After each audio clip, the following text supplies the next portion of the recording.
Новы каменны век. Першыя гаршкі. Каля 6,5 тысячагоддзяў назад, недзе на Прыпяці. Хаціна з жэрдак і галля загарэлася глыбокай ноччу, калі ўсе моцна спалі, натомленыя клопатамі мінулага дня. Успыхнула раптоўна, і свежы вецер з ракі хутка раздзьмухаў агонь. Людзі ледзь паспелі выскачыць на дварышча, прыхапіўшы толькі вопратку. Усё згарэла дашчэнту, і на раніцу толькі дыміўся шэры прамакутнік папялішча, усё, што засталося ад хаціны. Прапалі запасы сушанай рыбы, крамянёвыя касцяныя прылады, і чаго найбольш было шкада, згарэлі рыбацкія сеткі, сплесці якія з лубяных валокнаў было не так проста. Гаспадару ўжо не было чаго рабіць на пажарышчы, і ён, узяўшы сякеру, разам з суседзямі пайшоў у лес рыхтаваць жэрдкі на новую хаціну. Гаспадыня шкорпалася ў вугалях, выграбаючы кійком то перапалены наканечнік дзіды, то каменныя грузілы ад сетак. Знойдзенае складвала побач у кучку. Пад абвугленымі рэшткамі сцяны жанчына дакапалася да начыння, абгарэлых кошыкаў і лубянак, якія рассыпаліся ад першага дотыку, пакручаных і счарнелых берасцяных вырабаў. Гаспадыня падняла яшчэ цёплую ад агню невялікую пасудзіну па форме як лейка, сплеценую з тонкіх хваёвых каранёў. Найбольш шкадавала гэту рэч, бо яе рабіў яшчэ бацька. Таму берагла як памятку. Пасудзіна была старая, даводзілася замазваць на ёй дзіркі і шчыліны глінаю. І гліны той месцамі так набралася, што самога пляцення не было бачна. Зараз карані згарэлі, але гліна трымалася, захаваўшы былую форму вырабу. Жанчына пакруціла начынне ў руках, пастукала па брыжы, гліна ажно звінела, затым уздыхнула і кінула яе на зямлю. Пасудзіна чмякнула на вугалі, узняўшы воблачка попелу, але не разбілася. Гліна абпалілася ў агні і стала як камень. Гэта ўсцешыла гаспадыню. Пасудзіну, аказваецца, можна будзе ўжываць і надалей. Пэўна, гэта адзін з многіх магчымых выпадкаў, калі старажытныя людзі заўважылі, што гліна, трапіўшы ў агонь, абпальваецца і робіцца надзвычай моцнай. Зразумеўшы гэта, а таксама здаўна ведаючы пластычнасць сырой гліны, нашы продкі ў самым пачатку новага каменнага веку пачалі вырабляць гліняны посуд.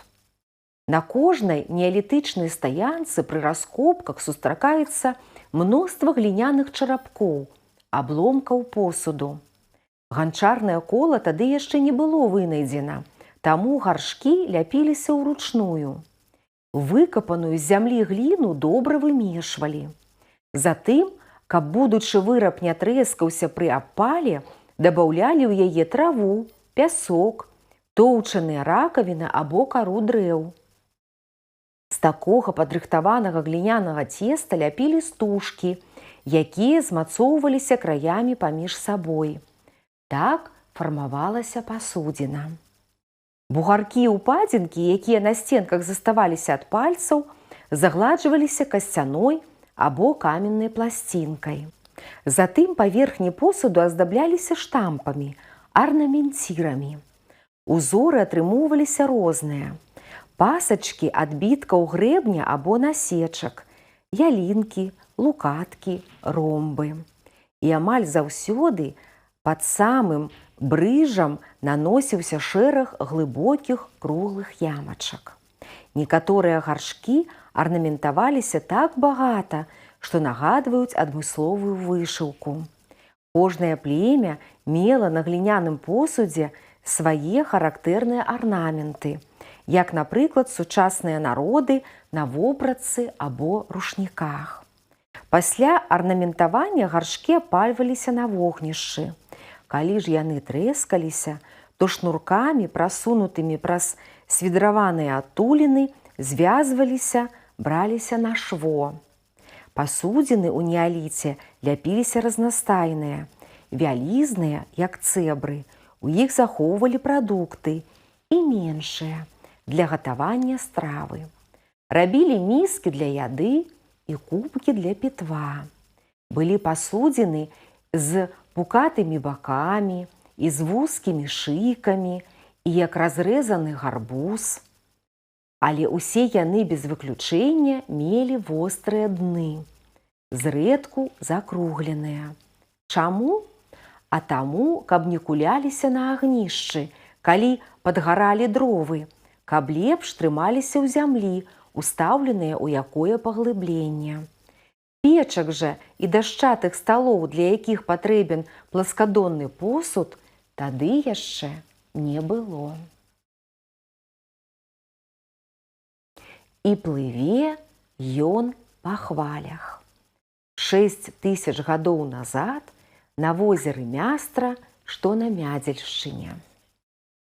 Познім ранкам, калі сонца ўжо паднялося даволі высока і добра прыгравала, берагам возера ішлі дзед і яго ўнук. Загарэлы амаль да чарнаты малы то кідаўся бегчы, то прыпыняўся, прыглядаючыся між каранёў дрэў, то спускаўся з невысокага абрыву да вады, каб падабраць там прыгожы каменьчык.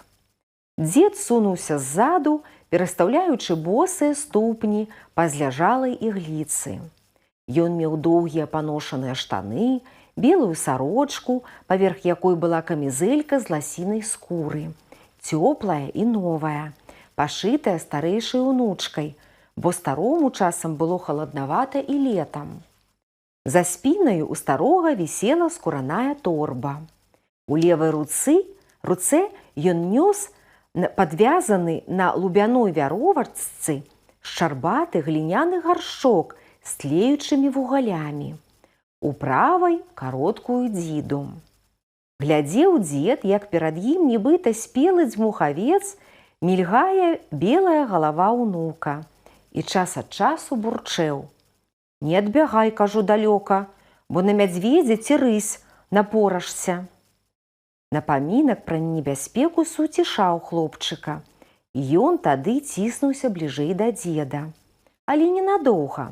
Маладая кроў бурліла і неадольна клікала да руху, да дзеяння. Бераг паніжэў, сцежка збягала ў лагчыну. Векавечныя гіганты хвоі пачалі расступацца, даючы мясціну то ліпе, то таполі. А ў самай лагчыне засерабрыліся таўшчэзнымі камлямі асіны, дружна зацямнелі вольхі. «Ну, унучак, выбірай асіну». Малы пачаў кружыць паміж дрэвамі, задзіраючы галаву, каб ацаніць іх гонкасць, ахапляў рукамі ствалы, мераючы таўшчыню. «Вось гэту, дзядуля!» Нарэшце стукнуў ён кулачком па самым тоўстым дрэве. «Охо!» – пачухаў патыліцу стары. «З гэтай асінай мы ці ўправімся, ды і човен з яе выйдзе вялізны. На ім толькі панары плаваць, а на нашым возеры човен трэба лягчэйшы». «Тады, можа, гэту?» – менш упэўнена паказаў малы на суседняе дрэва. «Ну што ж», – акінуў позіркам дзед асіну, «гэта, пэўна, падыдзе, роўная і ў меру таўшчынёй». Унук пачаў збіраць навокал сухое ламачча і сцягваць да дрэва. Дзед жа высыпаў пад камель з гаршка гарачыя вугалі, падкінуў сухой травы, галінак і пачаў раздзьмухваць агонь. Хутка ўжо гарэла вогнішча. Зараз дровы збіралі і падкладвалі на агонь абодва. Унук тонкія, а дзед таўсцейшыя. Абкладалі камель навокал. Трэба было, каб падгарэў з усіх бакоў. Кара на асіне пацямнела, пачала апальвацца, задымела. А праз нейкі час падсохла і загарэлася сама драўніна. Дзед скруціў з кавалка бяросты лейкаваты кубак, змацаваўшы яго клінкамі з галінак, і ўнук час ад часу бегаў з ім да возера, прыносіў вады. Дзед браў кубак і, прымерваючыся праз дым, паціху ліў ваду на камель вышэй агню, не даючы, каб дрэва падгарэла ўверх. Сонца прыгрэла мацней. У смузе парнасці, што пачала ўздымацца ад вады, затанцаваў далягляд за возерам.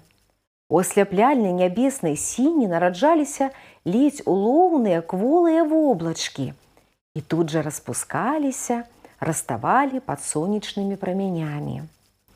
«Можна мне пакупацца?» – папрасіў малы. «Ідзі, купайся. Дроў мы нанасілі столькі, што я пакуль і адзін управлюся». Сцішана сядзеў дзед перад вогнішчам, падкідаючы дровы. Ветру не адчувалася. Не шумелі верхавіны дрэў, але цішыні не было. Лес гуў ад птушынай разнагалосіцы. Стары сядзеў і думаў, што гэты вось човен будзе ў яго жыцці пяты. І, мабыць, апошні. Бо ўжо гады. Найлепш памятаўся першы, яшчэ ў маладосці, як абчэсваў яго, выдзёўбваў, як выразаў на носе адмысловы ўзор. І які імпэтны атрымаўся човен. Ляцеў па хвалях, як чайка. А як добра тады веславалася, якое лёгкае было вясло і моцныя рукі. На тым чоўне ён прывёз сабе з далёкага паселішча маладую жонку. Човен той разбіла аб камяні, калі ён неасцярожна выплыў пратокай на нару. Такі быў тады шалёны вецер. Другі човен сагналі з сабою загорцы, калі напалі на іхняе племя. Трэці служыць яшчэ і зараз, хоць пачарнеў, патрэскаўся і з кармы працякае. Чацвёрты рабіў свайму сябру, рыбаку. А вось гэты, пяты, ён будзе рабіць для мужа старэйшай унучкі, той, што пашыла такую цёплую камізэльку. Паабедалі дзед з унукам праснакамі і сушанай рыбай са скураной торбы. Запілі вадой з бліжэйшай крынічкі. Калі ж сонца схілілася да самага лесу і возера, высвечанае косымі прамянямі, засерабрылася, нашы працаўнікі той жа сцежкай падаліся назад у сваё паселішча. І так прыходзілі дзед з унукам у гэтую прыбярэжную лагчыну 6 дзён. Старанна абпальвалі камель асіны, пакуль дрэва не стала, як падгрызенае бабрамі. І нарэшце настаў дзень, калі застаўся толькі стрыжань дрэва.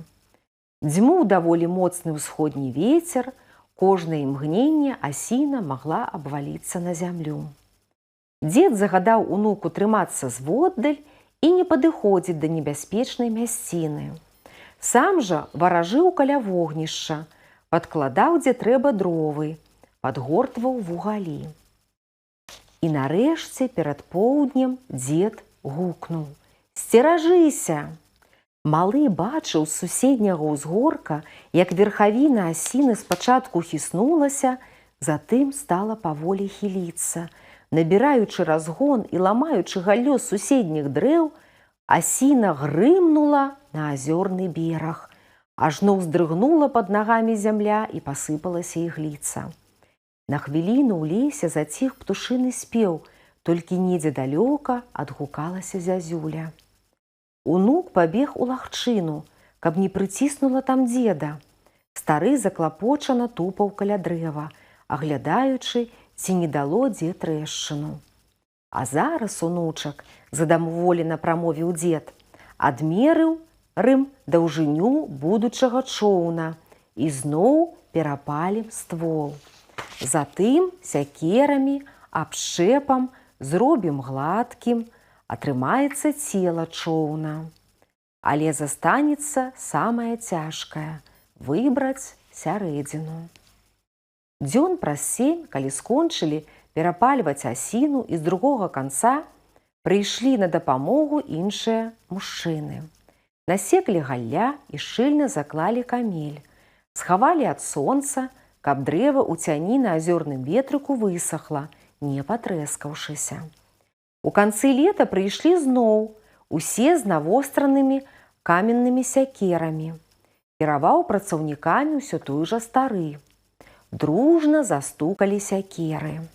Праз некалькі дзён на азёрным беразе ляжала цела чоўна, гладкае і белае.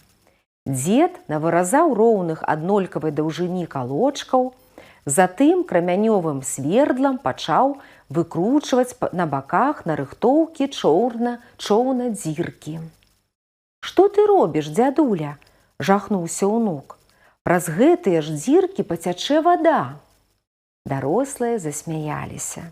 «Пацячэ, пацячэ, і пойдзе твой дзед на дно да вадзяных духаў у госці». «Не хачу, каб мой дзядуля тапіўся», – аж чаперыў дзеда малы. «Яны жартуюць», – расчулена пагладзіў унука па галаве стары.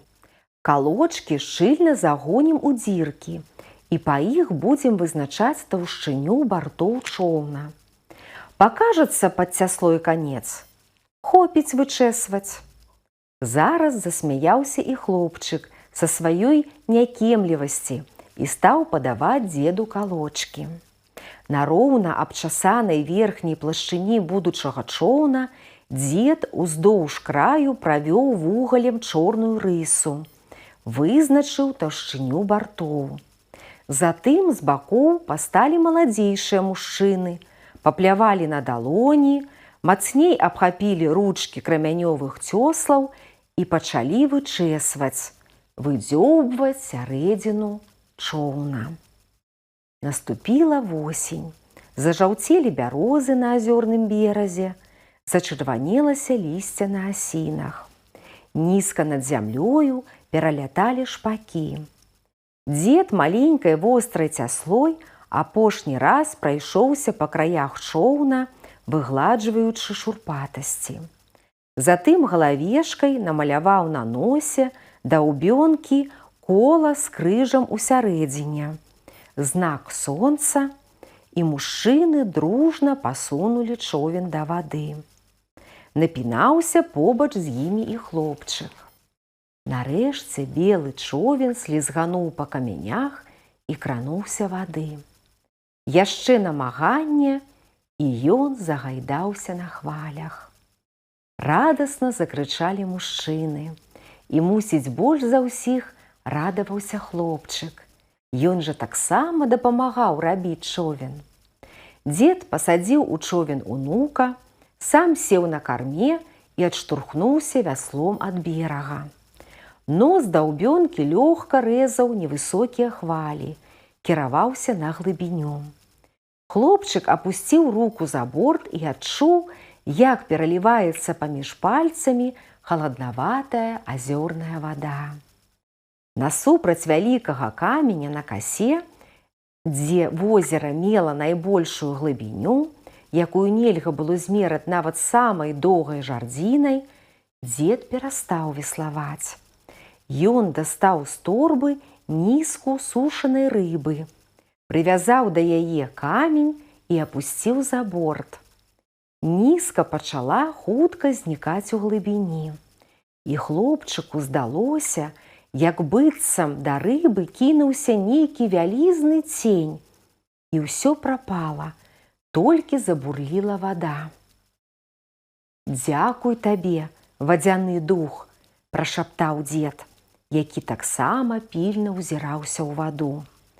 «Доўга паслужыць гэты човен», – разгінаючыся ў голас, дадаў ён і зноў узяўся за вясло. Працяг будзе. Да сустрэчы, сябры!